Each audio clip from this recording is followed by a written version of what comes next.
आता एज्युकेट या शब्दाचा अर्थ समजून घेऊया. सर्वप्रथम मराठी अर्थ: शिक्षण देणे किंवा शिकवणे. एज्युकेट हा शब्द वर्ब आहे. मराठीत समजून घ्या. एज्युकेट म्हणजे एखाद्या व्यक्तीला ज्ञान, माहिती किंवा कौशल्य देणे.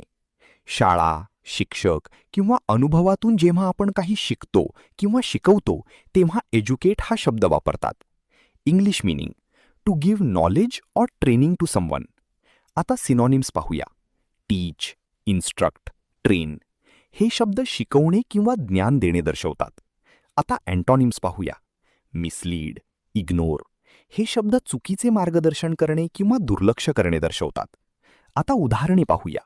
पहिले वाक्य: टीचर्स एज्युकेट स्टुडंट्स. शिक्षक विद्यार्थ्यांना शिक्षण देतात. इथे एज्युकेट म्हणजे शिक्षक विद्यार्थ्यांना ज्ञान देतात. शिक्षक विविध विषय शिकवतात, त्यामुळे विद्यार्थ्यांचे ज्ञान वाढते. आता मित्रांनो, थोडा विचार करा.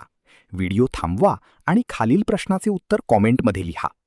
Educate means: A. Ignore, B. Teach, C. Break, D. Hide. तुम्हाला इंग्रजी मोफत आणि सोप्या पद्धतीने सुधारायचे आहे का? नियम अकॅडमीचा बेसिक इंग्लिश व्होकॅब्युलरी आणि ग्रामर कोर्स पूर्णपणे मोफत जॉईन करा. आत्ताच हा नंबर नियम अकॅडमी इंग्लिश नावाने सेव्ह करा. 9270275060. नंतर व्हॉट्सॲपवर हॅलो सर असा मेसेज पाठवा. दररोज व्हिडिओ प्लस MCQ सराव मिळवा. नंबर सेव्ह केल्यावरच लिंक उघडतील.